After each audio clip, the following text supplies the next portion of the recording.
Olá, graça e paz. Esse é o programa Texto e Contexto, um programa online da Igreja Adventista da Promessa, onde nós conversamos sobre temas de natureza doutrinária e teológica. Eu sou o pastor Eleilton e é uma alegria ter você por aqui.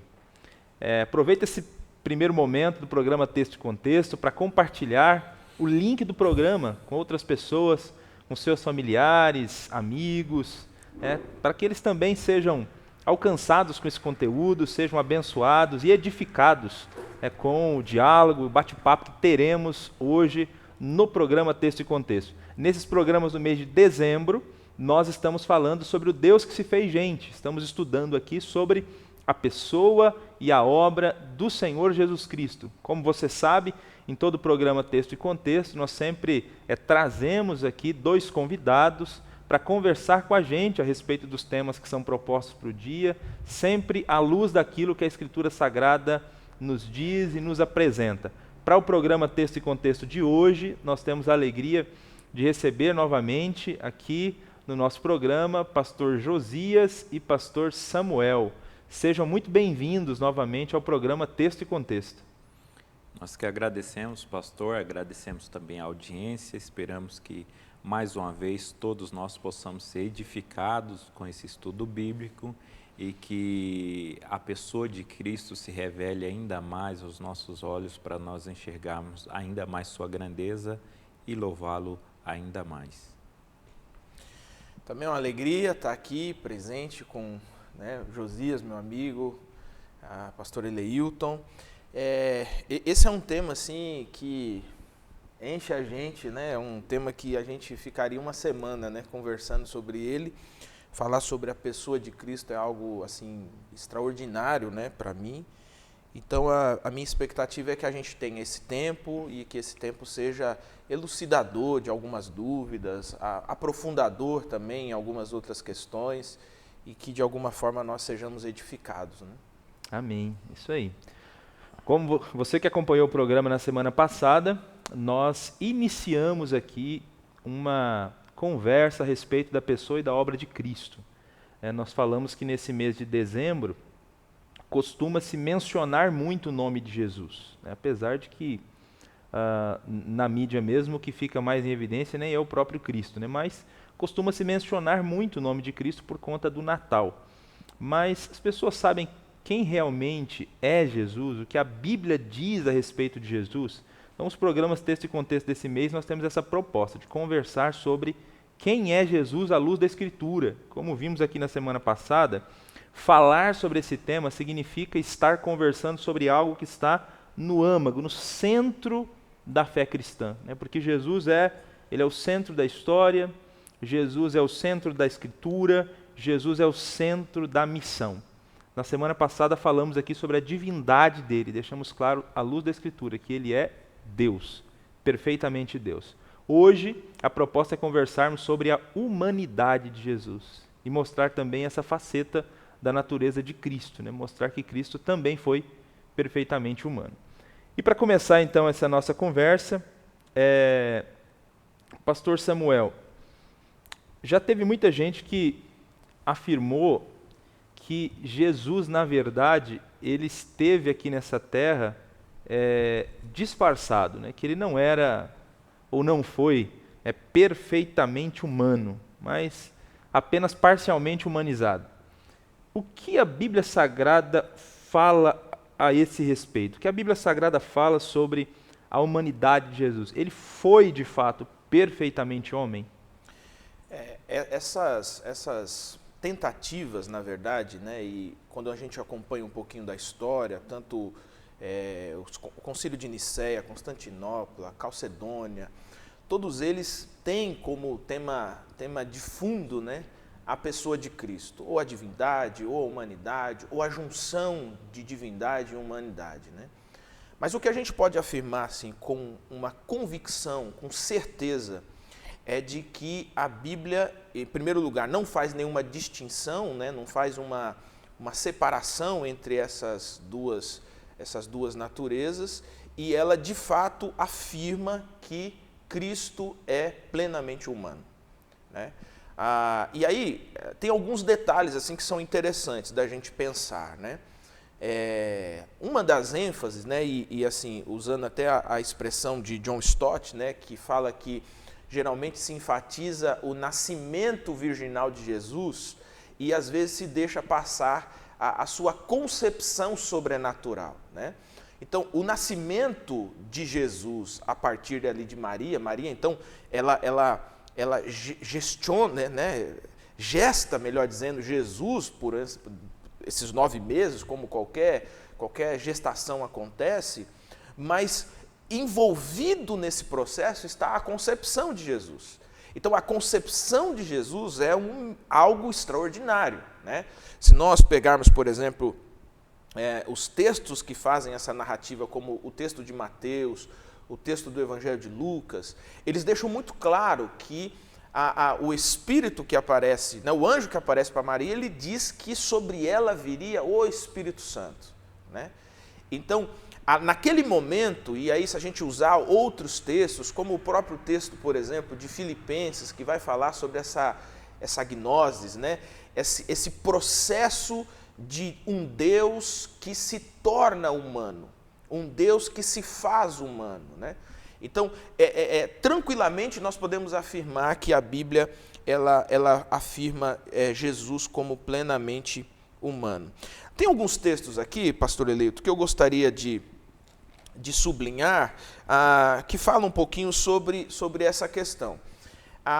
Existe uma discussão, por exemplo, do que acontece entre os 12 anos de Jesus até os 30 anos ali de Jesus, quando ele surge, já iniciando o seu ministério, né? Assim, os escritos apócrifos tentam construir várias ideias a respeito de Jesus, mas o que se sabe mesmo é que Jesus teve uma infância comum e uma infância normal, como todas as outras crianças têm, né? O que de alguma maneira enfatiza o fato de que Jesus era um ser humano, de que Jesus era um homem, né? Se é que a expressão era cabe, né? Porque talvez vamos ver aqui um pouquinho, né? Porque ele é plenamente humano, né?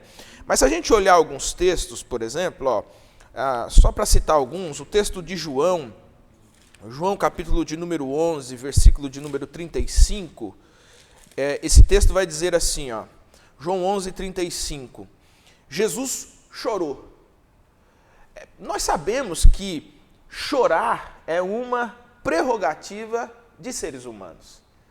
A divindade em si, ela não possui esse tipo de atributo, de sentimento como tem os seres humanos, né? Se a gente for olhar outros textos, como de Lucas, vai falar que Jesus teve medo, outros textos vai falar que Jesus teve fome. Então veja, ele chora, ele tem fome, tem medo, ele sua, tem cansaço. Então todas essas características, elas estão intrinsecamente ligadas ao fato de que Jesus era plenamente um ser humano, plenamente um homem, né? E viveu assim, desenvolveu o seu ministério assim, e aí a segunda discussão é como que se junta essas duas naturezas, né? Uma vez que nós já vimos, né, que Jesus também é plenamente divino, né? Mas em nenhum momento a Bíblia diz que Jesus não era humano. A Bíblia enfatiza o tempo todo que Jesus era plenamente humano, plenamente divino, plenamente humano. Muito bom. Na semana passada, quando falamos sobre a divindade, a gente fez um exercício aqui, num primeiro momento, mostrando que a Bíblia apresenta textos, né, que dão a entender que Cristo tinha consciência da sua divindade. E depois nós olhamos um outro grupo de textos que mostram que aqueles que conviveram com Cristo também tinham consciência da sua divindade. Pois bem, agora você então mostrou para a gente aqui, à luz da Escritura Sagrada, que Jesus ele é plenamente humano, né? Foi plenamente humano. Isso é o que a Bíblia Sagrada diz. Mas olhando as pessoas que estavam em torno de Jesus, né? As pessoas que conviveram com Jesus, elas também tinham, pastor Josias, essa noção de que Jesus era humano. Quando elas olhavam para ele, né, as pessoas que conviveram com ele, quando elas olhavam para ele, elas viam ali um ser humano mesmo, era um ser humano que estava diante deles, não era um outro ser, né, transfigurado, enfim. As pessoas tinham essa noção também que Cristo era humano? Ainda mais do que a noção da divindade de Jesus Cristo, né? Porque quando a gente vai olhar, é meio que tardio, né? A noção de que Jesus Cristo é Deus, que Ele é Filho de Deus, o Espírito Santo teve que revelar a Pedro, aos discípulos, então foi mais tardia essa noção da divindade de Jesus Cristo, de tão latente que estava a humanidade dele. Quando nós olhamos para a Bíblia, né, todo o processo do nascimento, né, quando nasce o Salvador, a encarnação, o verbo que se faz carne, né, João deixa bem claro, né, se fez carne, se fez pessoa, e o desenvolvimento dele também, porque Paulo vai falar que ele se esvaziou a si mesmo, né, aquele que era e é o Todo-Poderoso, onde Paulo vai afirmar que o universo reside nele. Ele vai esvaziar até virar um visigodo, né? Está lá no ventre de Maria, e aí essa concepção, ele nasce, e o processo, né, da infância é tão comum, tão normal, que o pessoal tem dificuldade, a princípio, de enxergar a divindade dele, quando ele diz que antes de Abraão existisse, ele já era, o pessoal indagava, mas espera aí, a gente não conhece ele, né? Não é o filho de José, né? De Maria, não está aí os irmãos dele, a gente não viu crescendo, né? Se essa ideia de que, como os gnósticos entendiam que a matéria era mal, então eles pregavam que então não era possível Jesus ser carne, porque essa matéria ela é má. E aí, por que Jesus ele tem todo o processo, né, de nascimento, de crescer, está filiado a um local, né? Ele ficou conhecido como Jesus de Nazaré, porque o pessoal conhecia, ó, ele nasceu em Nazaré, ele é filho do carpinteiro, também exerceu a profissão do pai de carpintaria, filho de Maria, ele tem os irmãos, ele cresceu.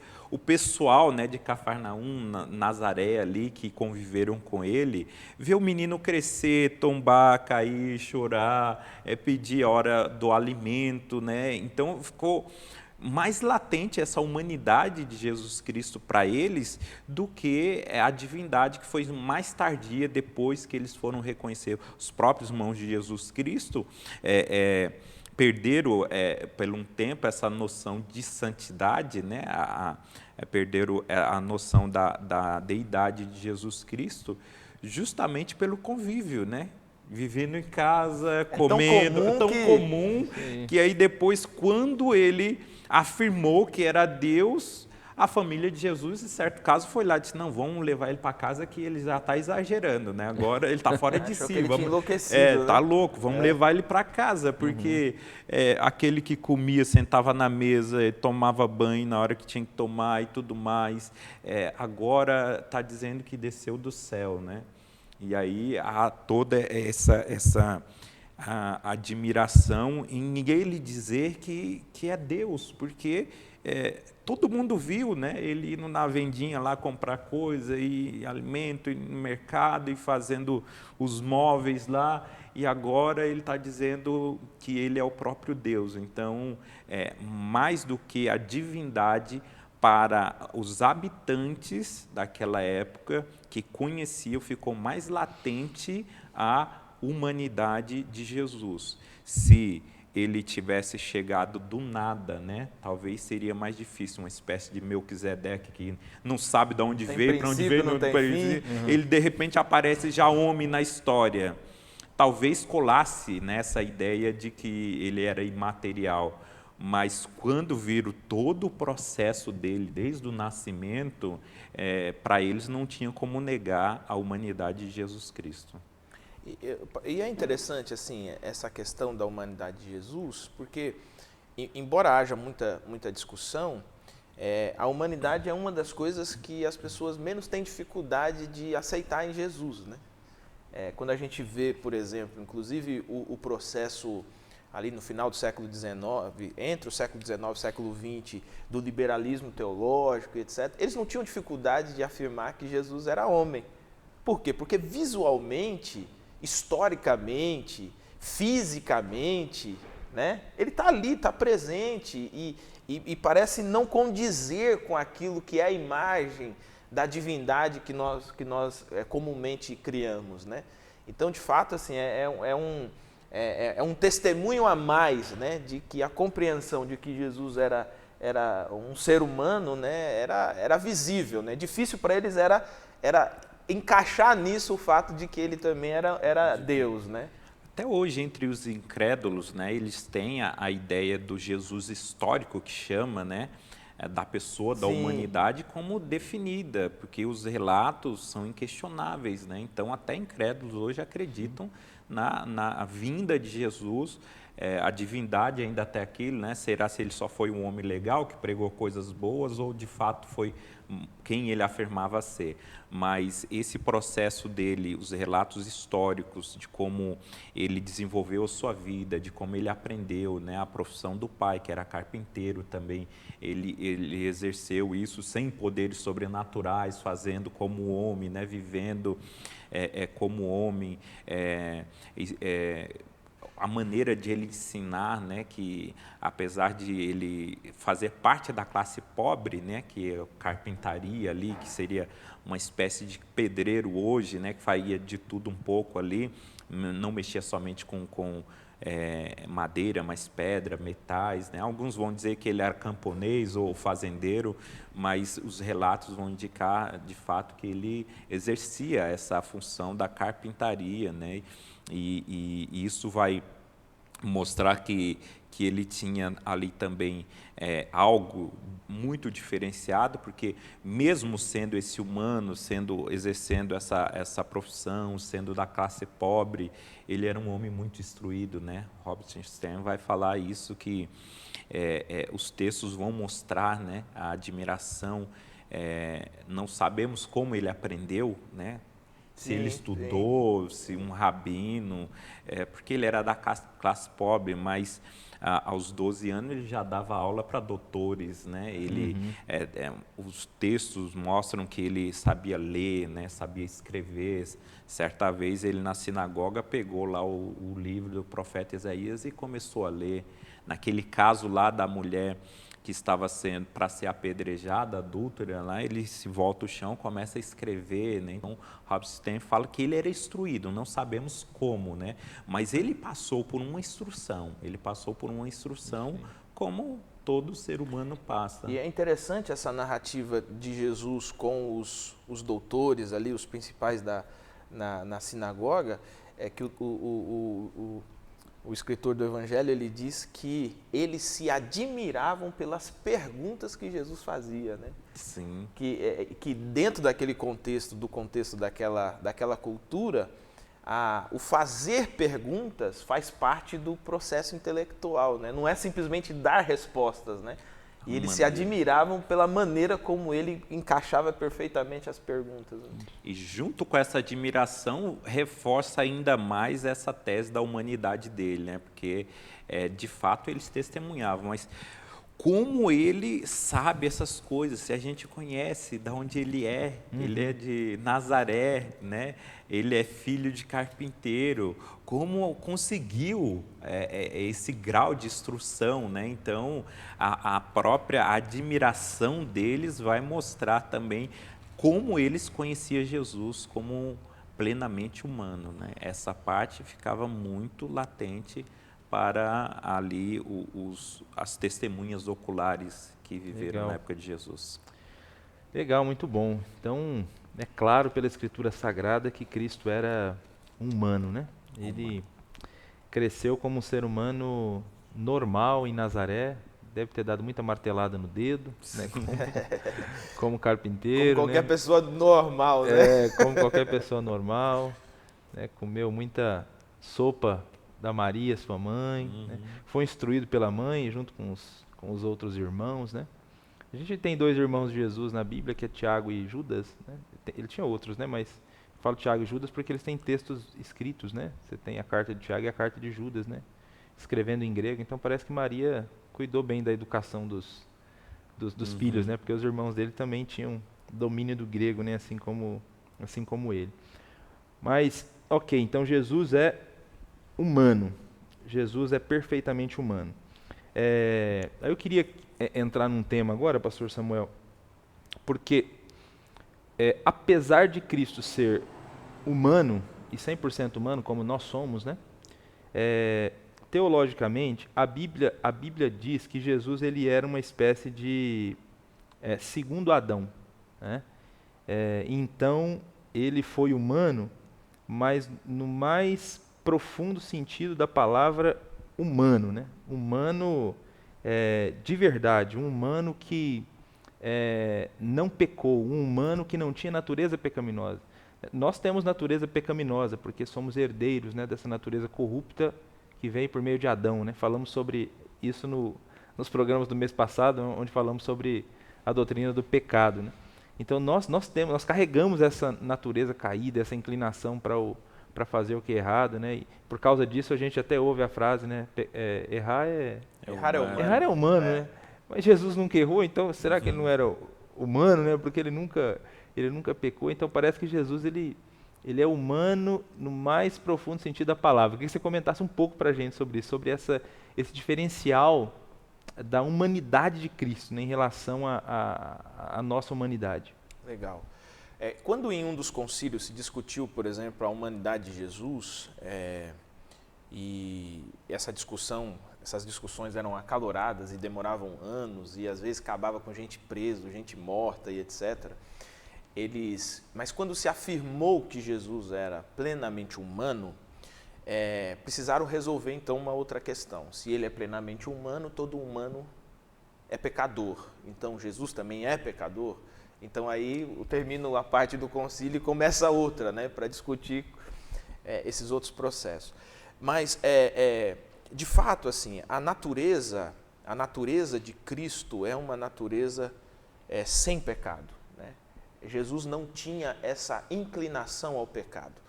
E uma das explicações para isso é o fato de que, e aí nós voltamos a enfatizar isso, a concepção de Jesus não é uma concepção humana, né?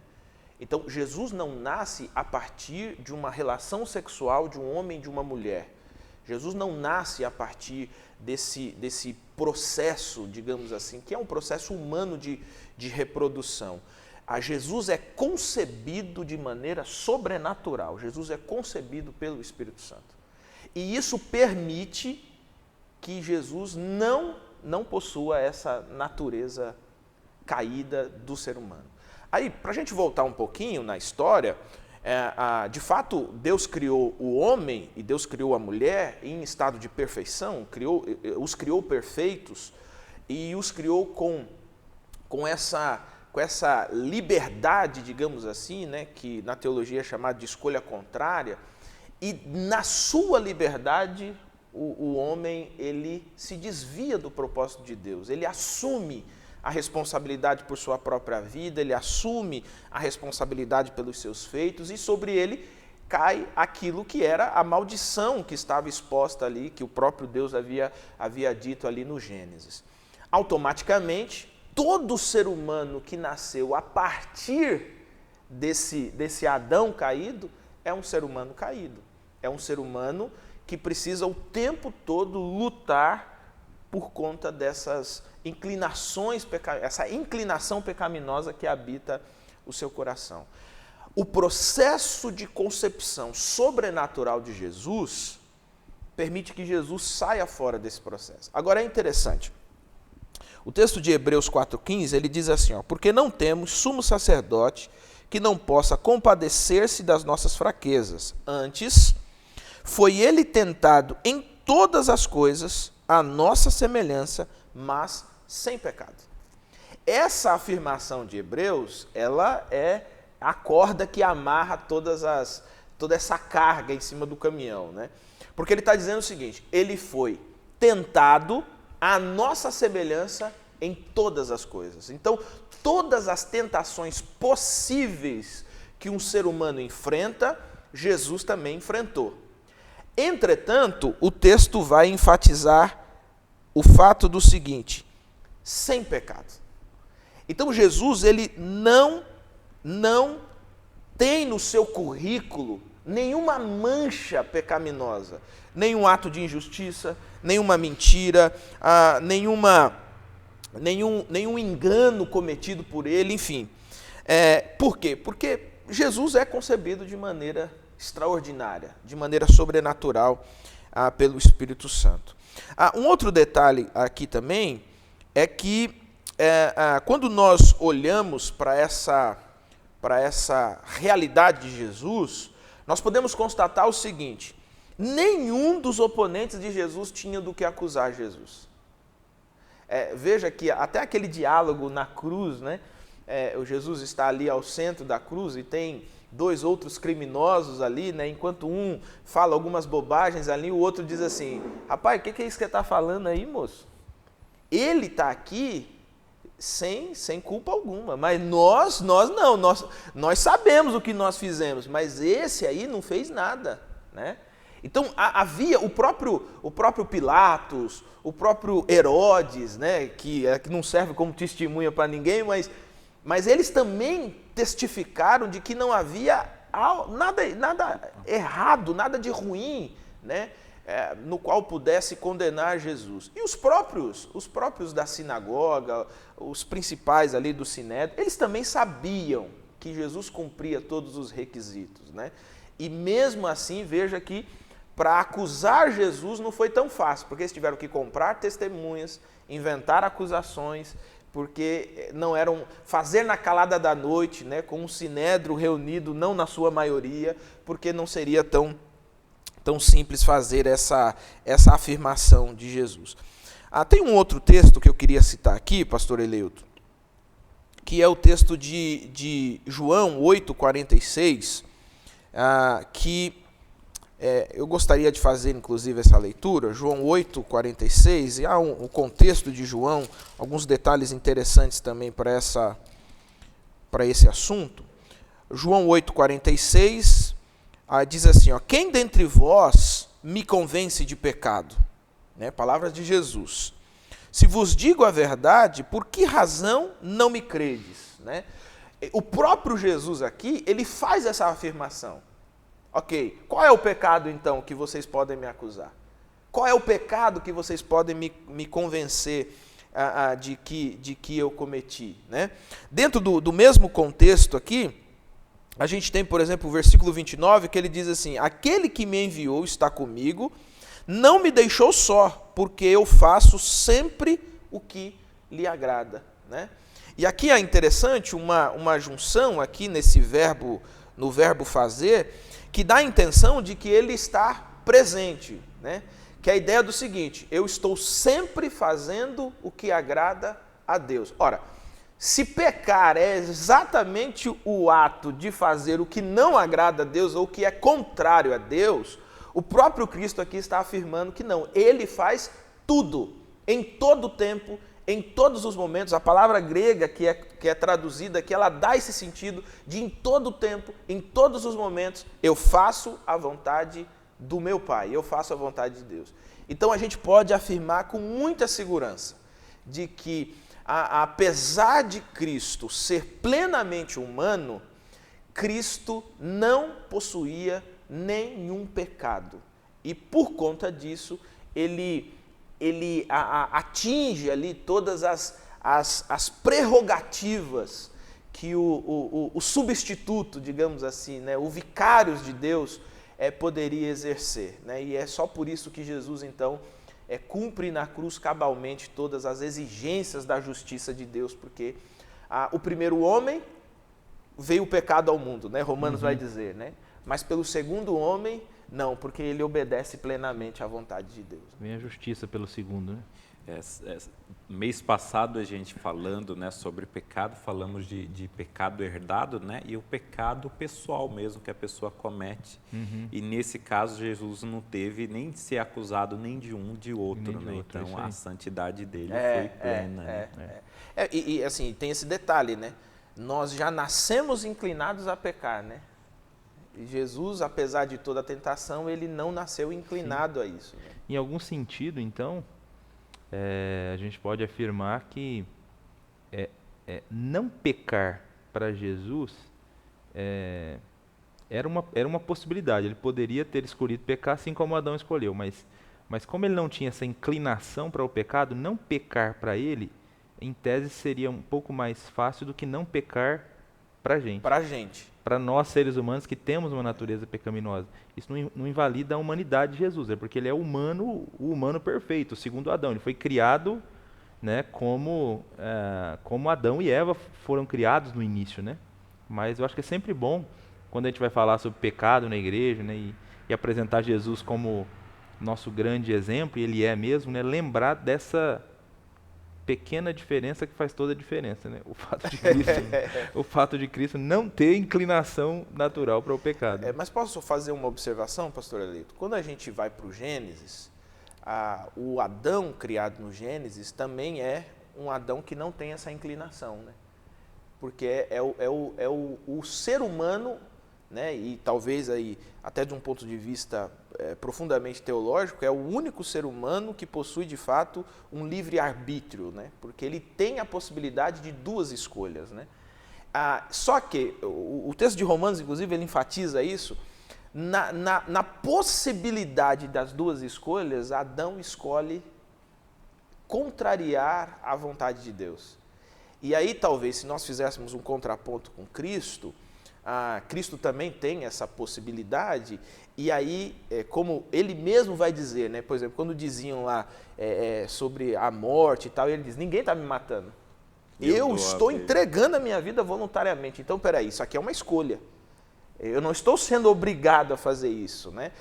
A própria oração de Jesus, antes ali dele ser entregue ali por Judas, Jesus enfatiza por algumas vezes, Pai, passa de mim esse cálice. Tem alguma outra alternativa? Passa de mim. Contudo, essa era a resposta de Jesus, seja feita a tua vontade. Então, Jesus é um humano que e aí sim se estende como exemplo para toda a humanidade, que se entrega completamente à vontade de Deus, se entrega completamente ao propósito de Deus, né? Mas, de fato, assim, esse detalhe é sempre bom ser frisado, né? Porque essa substituição que Jesus faz da mesma forma que Adão, ela possui, assim, prerrogativas eternas, né? E nessa mesma linha, pastor Josias, né, falando dessa questão da natureza pecaminosa, Paulo diz em Romanos 8, versículo 3, que Jesus foi enviado em semelhança de carne pecaminosa. Como entender essa expressão, enviado em semelhança de carne pecaminosa? Essa expressão não poderia ser usada por algumas pessoas para dizer que a natureza humana de Jesus era irreal, né? Quando Paulo diz que ele é enviado em semelhança de carne pecaminosa. Como entender esse texto de Romanos 8:3? A própria palavra, se a gente for pegar no vernáculo, no português, vai dar essa dubiedade, né? Pode ser, né, para quem pensa como os agnósticos, né, que pensavam que a matéria era má, então, portanto, Jesus não poderia ter um corpo de verdade. O que ele fez foi o seguinte, um grande teatro, era como se fosse um holograma, né? Ele fingia ser humano, mas não era. E aí o texto em si diz, Deus condenou o pecado na natureza humana, enviando o seu próprio Filho em semelhança de carne pecaminosa. Quando pegamos a palavra semelhante, a gente usa ela de várias maneiras, né? Por exemplo, a gente pode comparar uma coisa com a outra sem ser igual. Não é igual, é semelhante. Então, a gente pode pegar duas coisas diferentes, mas que são parecidas, e usar a palavra semelhante. Mas aqui não é esse o caso, né? O que nós vamos ver, a preferência de Paulo usar essa palavra que só existe aqui, né? E aí, então a gente vê como que Paulo ele foi caprichoso em escolher justamente essa palavra para mostrar e não deixar vazão para nenhuma outra interpretação. porque ao ele afirmar que Jesus ele veio, né, que Deus trouxe essa natureza humana sobre ele, enviou ele como filho, de fato, ele veio como carne, como pessoa, como gente. Só que a ideia de semelhança é somente para diferenciar, porque o final do versículo diz com semelhança de carne pecaminosa. Aí está a chave da questão. Porque Paulo usou semelhante, não igual. Ele poderia ter usado igual. E aí cairia essa dúvida se de fato ele tem corpo ou não, né? Se ele foi humano ou não, isso cairia. Só que implicaria em outra coisa, carne pecaminosa, que ele não pecou, né? Ele não teve, não cometeu pecado. Então, se ele usasse igual no lugar de semelhante, no final ele ia dizer que Jesus era pecador como nós. Mas é por isso que ele escolhe justamente a palavra semelhança. É o John Murray, né, um comentarista do Novo Testamento da Fiel, que vai falar que ele escolheu justamente, né, essa palavra para mostrar que Jesus ele habitou, né, ele viveu como ser humano, ele habitou no corpo humano, mas não tinha pecado nesse corpo dele. Então, a semelhança é essa, é semelhante porque ele era humano, mas era diferente porque não tinha pecado, né? Então, não dá para a gente pegar essa palavra e fazer interpretações para dizer que ele não teve corpo, porque o texto está dizendo que foi semelhante, isso não foi igual, né? Então, a gente tem que entender que Jesus Cristo, de fato, ele veio como homem, ele sofreu como homem, ele morreu como homem, ele teve as dores de homem. Aquelas dores não foram fingidas, né? Não foi algo irreal, não foi um teatro que ele estava fazendo. O sangue corrido foi sangue humano, real, não foi fingido. Tudo aquilo ali foi real. E essa palavra não nos dá o direito de a gente tirar, né, essa realidade por trás de todos esses fatos. Muito bom, muito legal. Não tem como a gente fugir mesmo, né? A Escritura deixa de maneira muito clara, então, Cristo como humano de verdade. E eu acho que vocês comentaram a princípio aí, né? Não sei se foi o pastor Samuel ou o pastor Josias, que a gente nem sabe se dá para usar a palavra era, né? Porque Continua, Exatamente. que é uma outra coisa. Exatamente. parece que pela Escritura Sagrada ele continuará para Para sempre sempre. como um ser humano, né?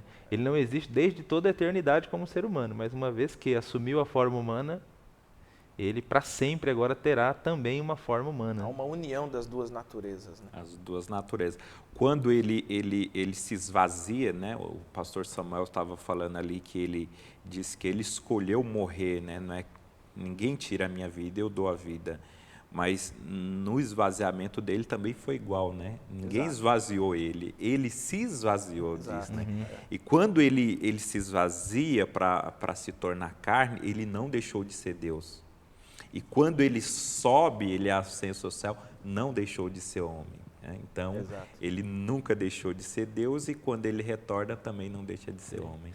Ele é um ser então agora com dupla natureza, né? Dupla E natureza. isso é um mistério tremendo, né? Como entender então agora a perfeita humanidade de Jesus e conciliar isso com a perfeita divindade de Jesus, né? Alguém que é plenamente homem e plenamente Deus, né? No programa passado a gente defendeu plena divindade, agora hoje estamos defendendo plena humanidade. Então a pergunta que vem na sequência é exatamente essa. Opa, como eu concilio isso agora, né? Como juntar as duas coisas, né? Como ser perfeitamente homem e perfeitamente Deus, né? Então esse é um mistério tremendo, não é? É um mistério. E é um mistério histórico. E é um debate histórico, e é uma discussão histórica. Eu acho que isso é sempre bom enfatizar, antes de tentar dar qualquer tipo de resposta, é sempre bom enfatizar que nós estamos há alguns milênios discutindo esse assunto e nós não conseguimos esgotar o assunto, porque, de fato, nós não estamos falando de uma espécie, nós não estamos falando de de um ser biológico, um ser vivente qualquer, nós estamos falando de Deus, né? Eu tenho uma concepção de que, a partir do momento que nós explicarmos Deus, não exatamente naquela ideia de que ninguém explica a Deus, né? Deus, ele se dá a conhecer, Deus se revela. Então, essa ideia também não é válida. Mas, a partir do momento que nós explicarmos Deus plenamente, então, Deus viramos nós, né? Então, nós é que somos Deus, né? E não mais Ele, né? Então, de fato, é um mistério, é algo extraordinário. Mas tem algumas questões que dá para a gente pensar, né, daquilo que o próprio Deus revelou a respeito da sua natureza. Historicamente, então, a gente tem a discussão da divindade no Concílio de Nicéia, a discussão da humanidade no Concílio de Constantinopla e a discussão da união das duas naturezas, né, no Concílio de Calcedônia. Então, veja, não é um assunto simples, né? É um assunto extremamente complexo, né? Paulo vai falar lá em Efésios, né, que ele fez tudo isso aqui para mostrar para a gente, nas eras vindouras, o tamanho de tudo isso. Então, isso. O que Paulo está falando é assim, olha, aqui a gente não vai entender tudo isso, irmãos, e vamos ter uma eternidade pela frente. E não vamos entender plenamente. Vamos entender, então, é muito grande para caber na nossa cabeça. Né? Exatamente. Assim, só a título de informação, havia pelo menos três vamos colocar níveis, não, 3 pensamentos a respeito dessa questão das duas naturezas de Cristo, né? A gente tem o nestorianismo, né, que era uma corrente teológica, né, criada por Nestório, né, que defendia que as duas naturezas viviam juntas, né, e o nestorianismo foi considerado uma heresia, né, porque ele confundia, digamos assim, as duas naturezas. Do nestorianismo surgiu um outro pensamento chamado monotizismo, né? Monofisismo. Né? O monofisismo, a própria palavra já diz, mono e fismo, né? Ele defendia a ideia de uma única natureza, né? Da onde surgia aí essa ideia de uma representação e tal, porque aí precisava discutir isso, né? A partir do momento que você chega à conclusão de que só existe uma natureza, que é impossível ter duas naturezas, então como que duas coisas acontecem de maneira distintas, né? E aí vai surgindo as teorias, mas também isso foi rechaçado, considerado uma heresia, né? Um terceiro pensamento tentava unir essas duas partes e ele discutia o seguinte, era o chamado de monotelismo. O monotelismo discutia a ideia de que ele possuía apenas uma vontade, né? Porque quando a gente fala sobre as duas naturezas, a gente precisa entender o seguinte, cada natureza possui uma vontade, uma volição que é intrínseca à natureza, né? Então a natureza divina, ela possui uma volição que é divina, que é a mesma do Pai, do Filho e do Espírito Santo. Mas a natureza humana também possui suas volições, né, suas vontades, que são próprias dela, né? Então, o monotelismo dizia o seguinte, não, existe apenas uma vontade. Então, tudo o que ele está fazendo com base em uma vontade. Bom, no concílio, então, de Calcedônia, quando se discutiu isso, quando se debateu essa questão, eles chegaram à seguinte afirmação. E eu gostaria de ler aqui, porque aqui não dá para decorar mesmo, né? A formulação que eles usaram foi a seguinte, todos nós, aqui, abre aspas, né? Todos nós, perfeitamente unânimes, ensinamos que se deve confessar um só e mesmo Filho, nosso Senhor Jesus Cristo, perfeito quanto à divindade, perfeito quanto à humanidade, verdadeiro Deus e verdadeiro homem. Então, já iniciou com essa afirmação. Na sequência, ainda em aspas, eles dizem, em todas as coisas semelhante a nós, excetuando o pecado, gerando segundo a divindade antes dos séculos, gerado segundo a divindade, antes dos séculos pelo Pai, e segundo a humanidade por nós e para a nossa salvação, gerado da Virgem Maria.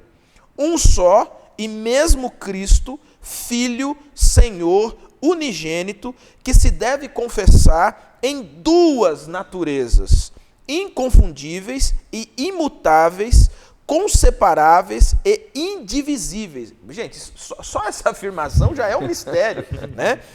A distinção da natureza, de modo algum, é anulada pela união das naturezas, né?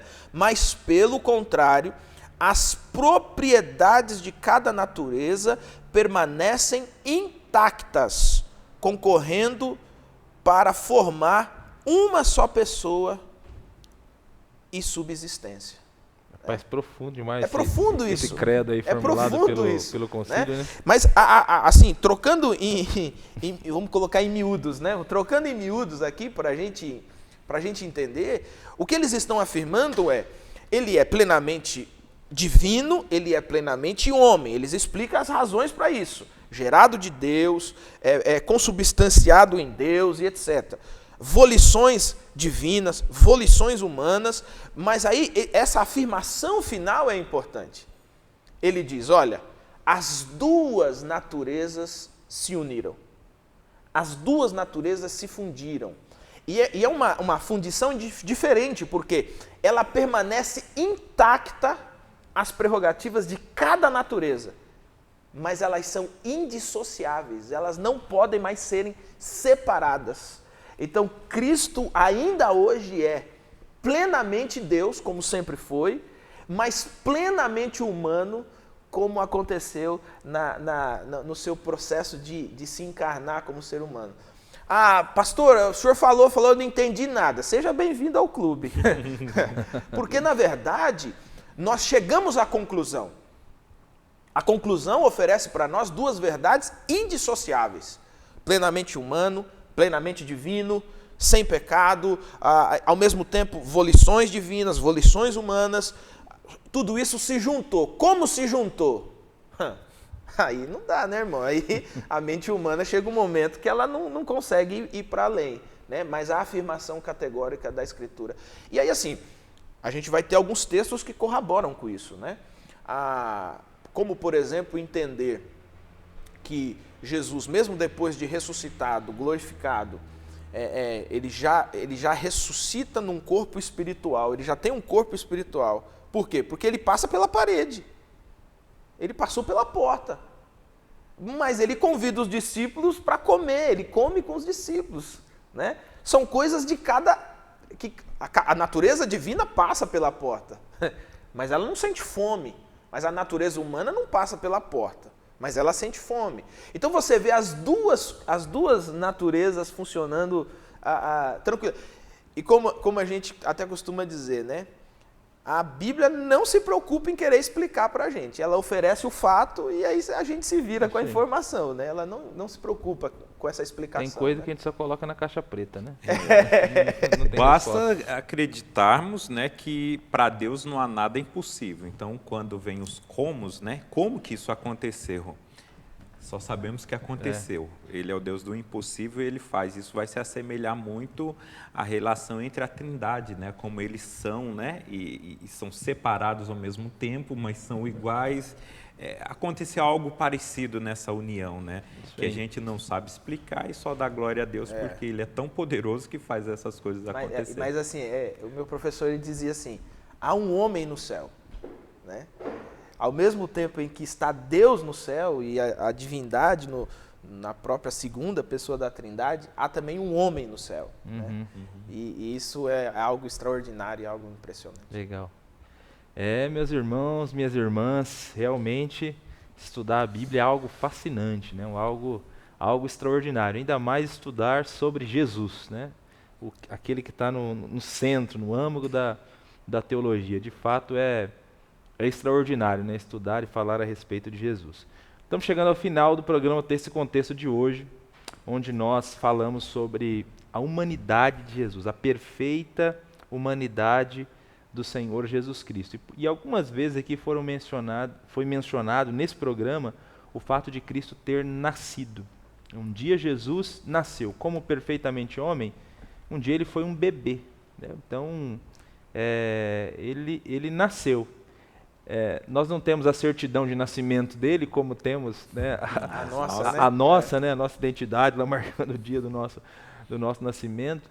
Mas ele nasceu. Um dia, Jesus Cristo apareceu nessa terra como um bebê. E para finalizar esse estudo sobre a humanidade de Jesus, eu queria perguntar para o pastor Josias, né, colocar uma última questão para o pastor Josias, ligada exatamente a essa ideia do nascimento. Não tem como fugir dessa pergunta. Nós estamos no mês de dezembro, né, que é em tese o mês que se celebra o nascimento de Cristo, né? Natal é nascimento, né? E aí a primeira pergunta é assim, disse popularmente que ele nasceu no dia 25 de dezembro. Então, biblicamente, isso pode ser sustentado, né? Cristo nasceu no dia 25. Eu até disse aqui no programa passado que o mais importante para a gente nem não é saber quando, mas por quê, né? O que é muito mais significativo saber por que ele nasceu, né? Mas assim, ele nasceu no dia 25, e aí mesmo que ele não tenha nascido, ou que tenha nascido, né? Celebrar a Deus porque ele nasceu, isso por si só é um erro, é um pecado, ou nós podemos glorificar a Deus porque um dia ele nasceu, porque um dia esse bebê surgiu para fazer o que a gente sabe que ele veio fazer? Bom, vamos por partes, né? Primeiro, ele nasceu. Isso de fato é o fato. Isaías já havia profetizado que um filho nos nasceu, né? E esse seria o nosso Salvador. Então, o nosso Salvador nasceu. Dia 25 de dezembro? Não. Isso a gente consegue dizer com toda certeza que não foi dia 25 de dezembro. John Stott ele vai fazer um estudo a esse respeito, pegando por base o pai de João Batista, que era um sacerdote, que servia em turnos, né, desde a época do rei Davi. Ele pegou para servir a Deus, para que não faltasse o serviço, para que o serviço fosse contínuo na presença de Deus. Ele pegou os filhos de Arão ali, os descendentes dos filhos de Arão, e dividiu em 24 turmas. E aí, cada turma prestava todo o serviço no tabernáculo durante 15 dias, né? Então, durante os 12 meses do ano, essas 24 turmas passavam ali para prestar o seu serviço. E Zacarias, o pai de João Batista, ele pertencia ao turno de Abias, que era o 8º turno. E aí, pegando a data, né, que ele era responsável, o 8º turno, o 8º turno que era de Abias, ele servia no que no Ocidente se refere ao mês de julho. Então, o ponto de partida que John Stott passa é esse, porque foi no turno de Zacarias que Isabel concebeu, que ela engravidou, foi nesse turno. Então, parte-se desse detalhe. O mês de julho foi o mês da concepção de João Batista.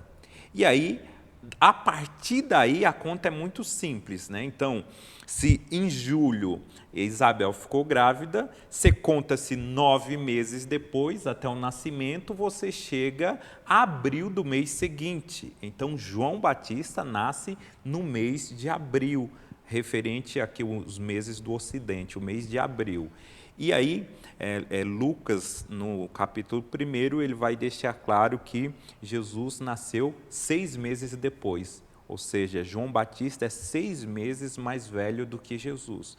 Então, se João Batista nasceu em abril, a gente conta 6 meses depois, a gente chega ao mês de outubro. Outubro foi o mês do nascimento do nosso Senhor Jesus Cristo. Esse menino que nos nasceu, ele nasceu no mês de outubro. O dia exato, esse não dá. O máximo que a gente consegue precisar é o mês. O mês foi o mês de outubro. Jesus Cristo nasceu no mês de outubro. Mas então por que se celebra no mês de dezembro e afirma-se o dia 25 de dezembro?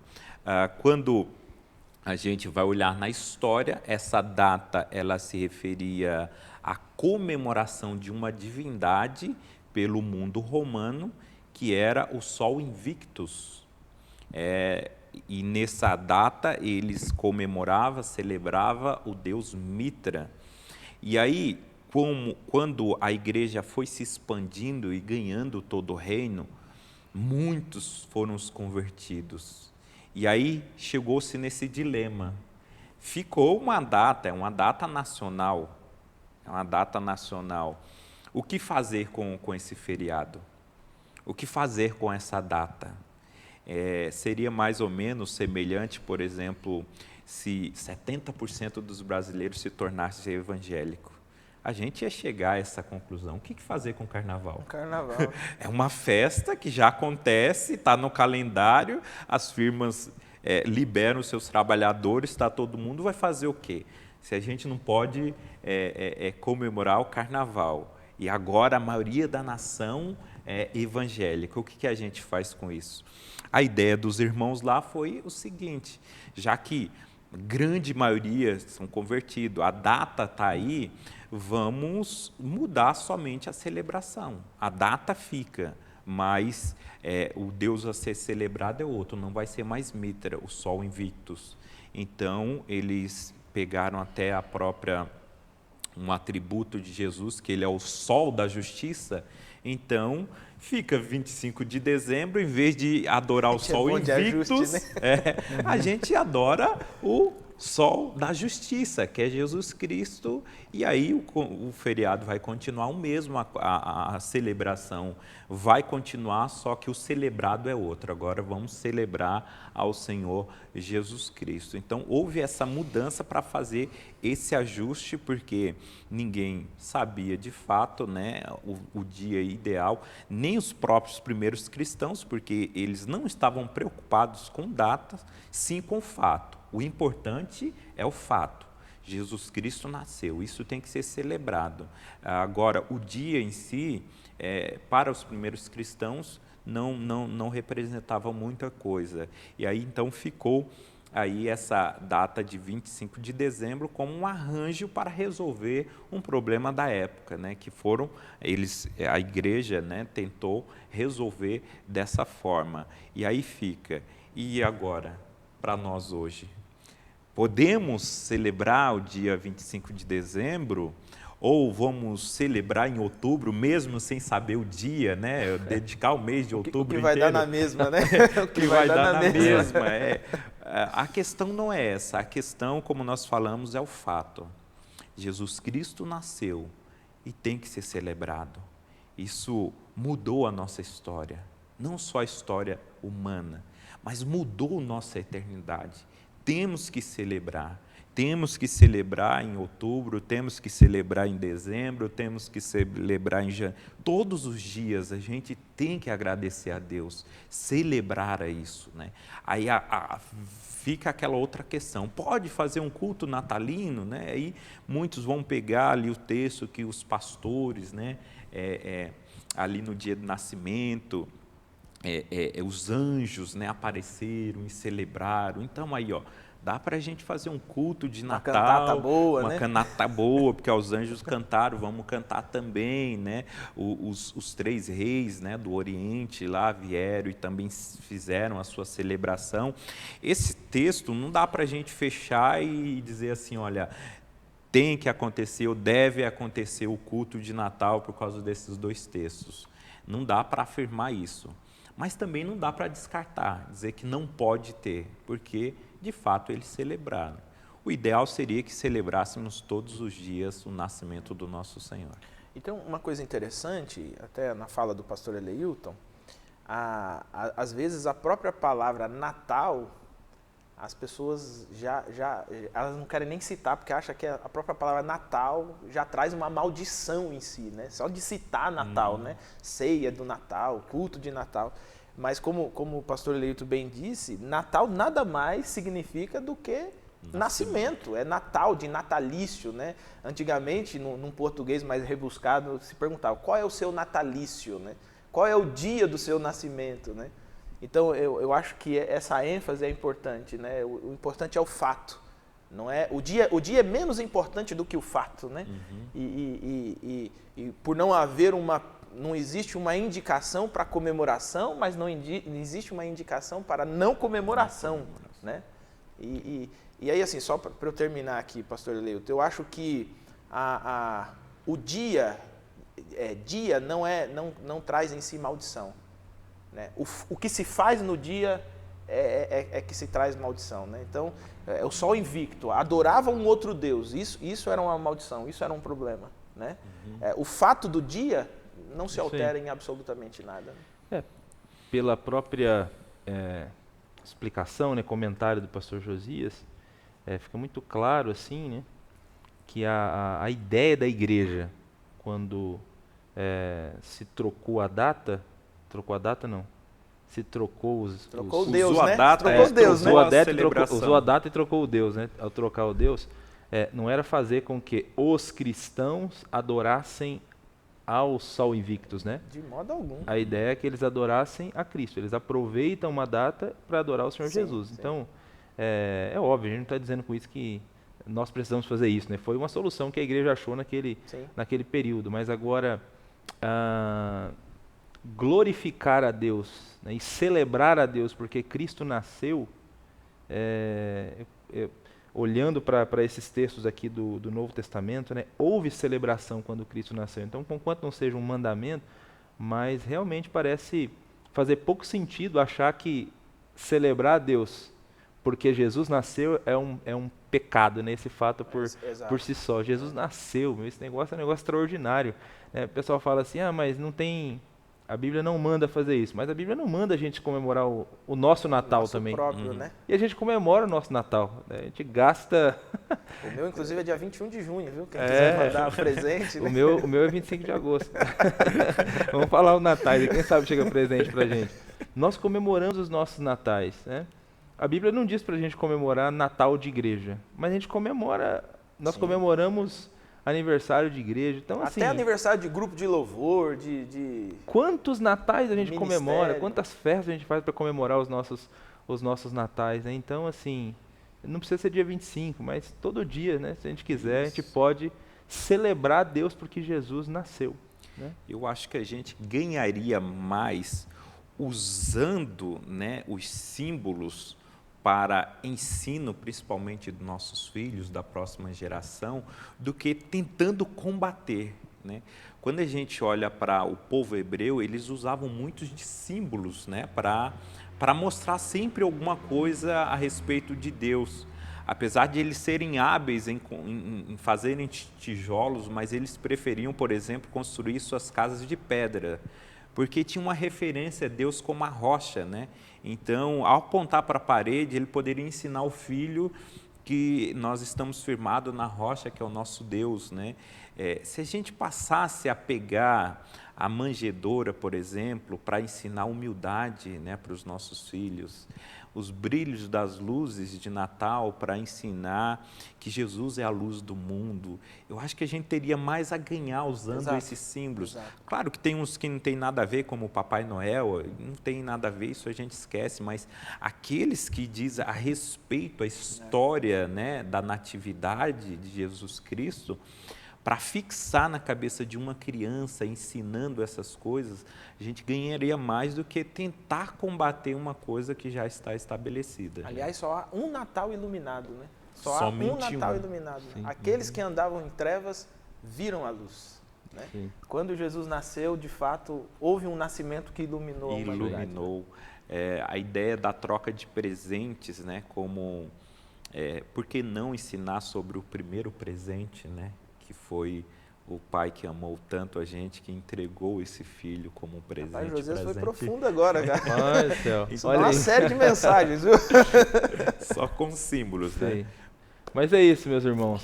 Nós estamos chegando ao final desse programa Texto e Contexto. Esperamos em Cristo que tenha sido um tempo agradável para você, de aprendizado, de conversa sobre a Palavra de Deus. E caminhando para o final, então, queria pedir para o pastor Samuel para que ele apresentasse uma palavra final para aqueles que nos acompanharam até aqui, e na sequência que o pastor Josias orasse por nós e nos colocasse diante de Deus. Amém, amém. Bom, eu queria colocar aqui algumas implicações para essa verdade que nós estudamos aqui hoje, né? E a primeira delas é que o fato de Jesus ser plenamente humano cumpriu todas as exigências de justiça do Pai. Cristo de fato se estabeleceu como nosso substituto. Cristo de fato se estabeleceu como o vicário de Deus, né? O substituto de Deus. O pecado entrou no mundo por um homem, o pecado fez a desgraça no mundo em que nós vivemos, mas a remissão dos pecados também acontece por meio de um homem, Jesus Cristo, o nosso Senhor. Um é pecador, o Adão é pecador, mas o nosso Cristo não é pecador. E, portanto, a justiça de Deus está cumprida, né? O salário do pecado é a morte, então de Adão vem a morte, né? Aquele que é obediente, que vive em obediência a Deus, tem como recompensa a vida. A vida de Cristo Ele coloca sobre nós. Então essa é a primeira implicação. A segunda implicação é que isso nos dá confiança de saber que o nosso Deus, Ele não é apenas pessoal. O nosso Deus, Ele habitou entre nós. Ele conhece a nossa realidade em semelhança. Ele conhece as nossas tentações, Ele conhece os nossos medos, Ele conhece aquilo que de fato nós passamos. Você que está em casa hoje, você que vive sua vida, Deus conhece, em Jesus Ele conhece exatamente todas as suas angústias, todas as suas ansiedades, porque Ele experimentou em forma humana, em natureza humana, Ele experimentou cada uma delas. Tem um corinho antigo, que diz assim, ele está falando, eu sei o verdadeiro sentido do Natal, né? Ele faz essa afirmação, eu sei o verdadeiro sentido do Natal. E aí na segunda estrofe ele diz assim, até que um dia o seu amor senti, sua imensa graça recebi, descobri então que Deus não vive longe lá no céu, sem se importar comigo.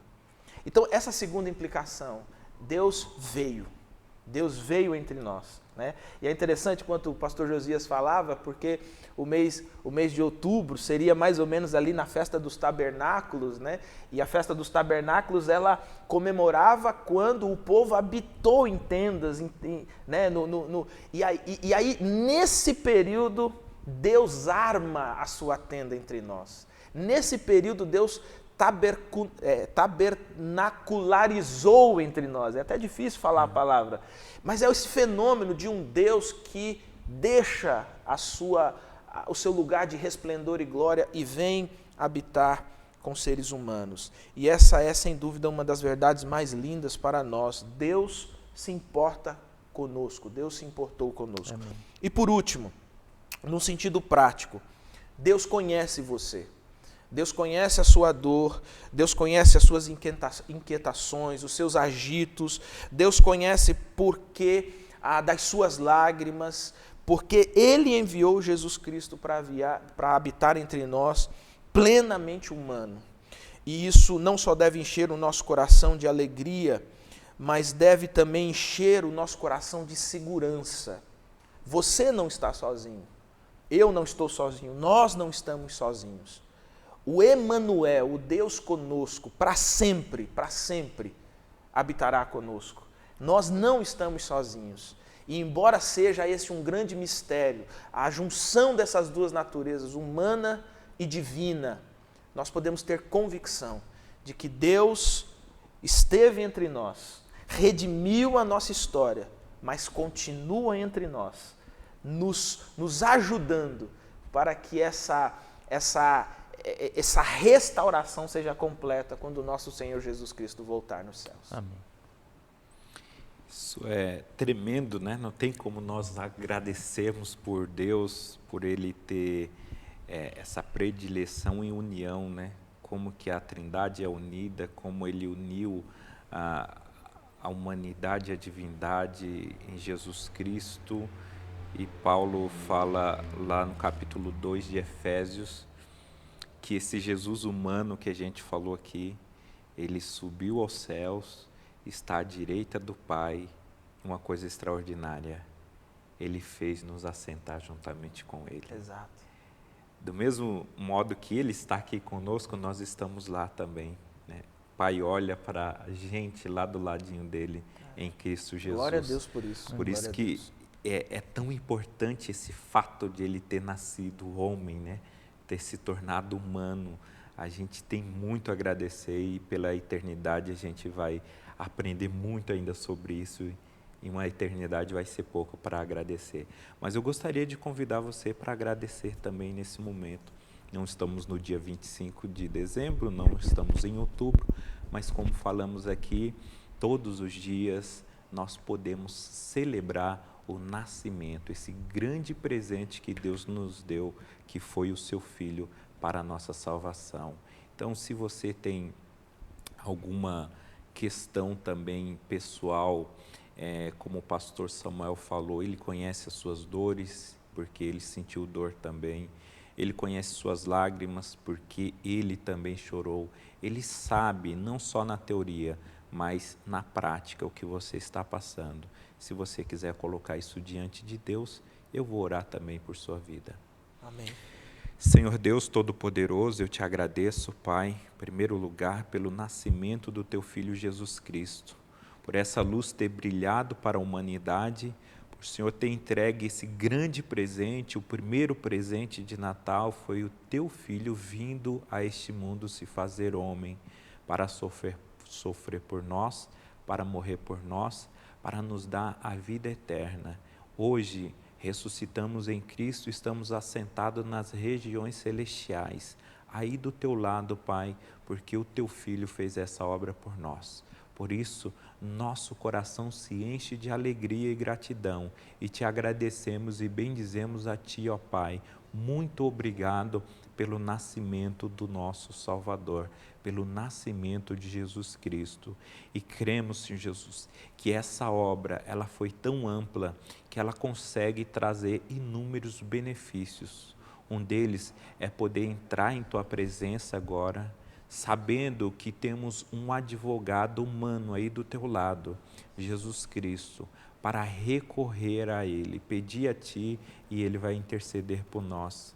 Senhor Jesus, Tu que estás ao lado do Pai nesse momento, que sabe o que é sofrer, foste homem experimentados em dores, no trabalho, o Senhor sabe do sofrimento da humanidade. E agora, Senhor, estamos diante de Ti, para colocar em Tua presença meus irmãos, minhas irmãs, que estão enfrentando algumas dificuldades. Aos que estão chorando, vem enxugar suas lágrimas, Senhor. Aos que estão sofrendo dores, venha trazer o alívio. Nós cremos no Teu poder, nós cremos no Teu amor e sabemos que o Senhor vela por nós. Por isso, ajude aos meus irmãos nesse momento, naquilo que ele precisar, o Senhor esteja pronto para acudir. É em nome do Senhor Jesus que eu te peço essas bênçãos sobre todos nós e mais uma vez te agradeço, Pai, pelo nascimento do Salvador. Amém. Amém. Amém. Obrigado, pastor Josias, obrigado, pastor Samuel. Amém. Obrigado a vocês que nos acompanharam até aqui no programa Texto e Contexto. Estamos chegando ao final desse programa, que o Senhor possa continuar guardando a sua vida, e na próxima semana estaremos juntos novamente, falando um pouco mais a respeito desse assunto, sobre o Deus que se fez gente, sobre a pessoa e a obra de Jesus. Esses 2 primeiros programas falamos sobre a pessoa, nos 2 últimos vamos falar um pouco sobre a obra, vamos mergulhar de fato na obra de Cristo por nós. Antes de terminar esse programa, queria apresentar para você a novidade da editora Promessa, que é a lição bíblica Uma igreja para a cidade, o desafio da missão urbana. É a lição do primeiro trimestre de 2021. Ela já está disponível na loja virtual da editora, editorapromessa.com.br. Se você não adquiriu, adquira lá a sua lição. Que Deus abençoe e até a próxima semana, no nome de Jesus.